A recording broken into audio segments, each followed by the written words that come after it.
तर इकडे माढा तालुक्यामध्ये सीना नदीला आलेल्या पुरामुळे शेतकऱ्यांची घरं आणि शेती पिकं सुद्धा वाहून गेली आहेत। जनावरांच्या चाऱ्याची तीव्र टंचाई निर्माण झाली आणि त्यामुळे मनसे नेते दिलीप धोत्रे यांनी स्वतःच्या 4 एकर शेतातील संपूर्ण मका पूरग्रस्त शेतकऱ्यांना मोफत देण्याचा निर्णय घेतलाय। गेल्या काही दिवसांपासून झालेल्या मुसळधार पावसामुळे माढा तालुक्यामधील अनेक शेतकऱ्यांच्या शेतांमध्ये पाणी साचलेलं होतं। पिकांचं मोठं नुकसान झालेलं आहे आणि त्यामुळे जनावरांच्या चाऱ्याची गंभीर समस्या निर्माण झाली आहे। अशा कठीण काळामध्ये दिलीप धोत्रे यांच्या निर्णयामुळे शेतकरी बांधवांना मोठा दिलासा मिळणार आहे। याचाच आढावा घेतलाय आमचे प्रतिनिधी माऊली डांगे यांनी। पाहू।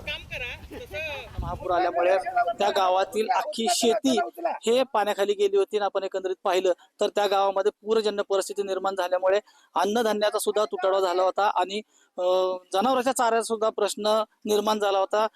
परंतु एक मदतीची हात आणि कौतुकास्पद कार्य म्हणून मनसे नेते दिलीप बापू धोत्रे यांनी स्वतःच्या 4 एकर शेतातील जी मका आहे ती आता तोडून जनावरांसाठी दिलेली आहे। आपण त्यांच्याकडून जाणून घेणार आहोत। बापू, काय सांगाल की जनावरांचा मोठा प्रश्न चाऱ्याचा निर्माण झालेला आहे? या ठिकाणी सगळे पूर परिस्थिती अतिशय भयानक आहे। जरा असं चित्र आहे। गेले 5-6 दिवस झाला आम्ही या सगळ्या भागामध्ये फिरत असताना प्रामुख्याने एक जाणवलं की माणूस भूक लागली तर स्वतःला भूक लागली म्हणून सांगू शकतो, परंतु जनावरांचं काय, सगळा चारा अख्खा पाण्याखाली गेल्यामुळं जनावरांची प्रचंड मोठ्या प्रमाणात उपासमार होते।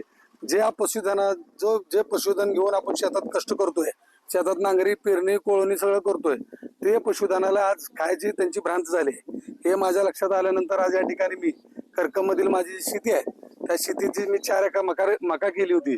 ते पूर्ण मक्याचं पीक या ठिकाणी ज्या जनावरांना त्या ठिकाणी चाऱ्याची अत्यंत गरज आहे त्या ठिकाणी ती चारा म्हणून मी या ठिकाणी पाठवायला सुरुवात केलेली आहे। काय तुम्ही सल्ला द्याल इतर नेत्यांना सुद्धा? तुम्ही एक मनसे नेते आहात, आमदार खासदारांनी फक्त येऊन पाहणी करून जातात, परंतु योग्य त्या पद्धतीनं मदत मिळत नाही। तुम्ही एक मदतीचा हाक म्हणून चारा पोहोचवण्याचं काम करताय, इतरांना काय सल्ला द्याल?